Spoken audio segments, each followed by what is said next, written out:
മന്ത്രിയാക്കാമെന്ന് പറഞ്ഞ് തട്ടിപ്പ് നടത്തിയെന്ന പ്രിയങ്ക ഗാന്ധിയുടെ പ്രൈവറ്റ് സെക്രട്ടറിയുടെ പരാതിയിൽ പോലീസ് കേസെടുത്തു. പ്രിയങ്ക ഗാന്ധിയുടെ പ്രൈവറ്റ് സെക്രട്ടറി DS രാജ്കുമാറിന്റെ പരാതിയിലാണ് കേസെടുത്തത്. MP ഓഫീസിൽ നിന്നാണ് എന്ന് തെറ്റിദ്ധരിപ്പിച്ച് വിദ്യാ ബാലകൃഷ്ണൻ, ഷാഫി പറമ്പിൽ, ഡീൻ കുര്യാക്കോസ് എന്നിവരെ ഫോണിൽ ബന്ധപ്പെട്ടു എന്ന് പരാതിയിൽ പറയുന്നു. കമലാണ് വിവരങ്ങളുമായി ചേർന്നത്.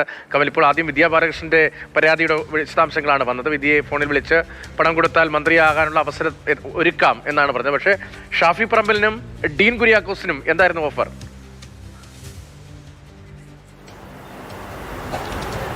രതീഷ്, അവരുടെ പ്രതികരണം വന്നിട്ടില്ല. അവരോട് എന്താണ് പറഞ്ഞത് എന്ന കാര്യത്തിൽ നമുക്ക് വ്യക്തതയില്ല. ഇപ്പോൾ Priyanka Gandhi MP private secretary ആയ DS രാജ്കുമാറിന്റെ പരാതിയിലാണ് വയനാട് സൈബർ പോലീസ് കേസെടുത്തിരിക്കുന്നത്. അതായത് ഈ വിദ്യാ ബാലകൃഷ്ണനെ വിളിച്ച് 3 കോടി രൂപ തന്നാൽ മന്ത്രിയാക്കാം, മന്ത്രിസഭാ പുനഃസംഘടന ഉടൻ ഉണ്ട് എന്നൊക്കെ പറഞ്ഞ് വിദ്യാ ബാലകൃഷ്ണനെ വിളിച്ചു എന്നുള്ള വിവരങ്ങളാണ് പുറത്തു വന്നത്. അത് ഈ പരാതിയിലും പറയുന്നുണ്ട്.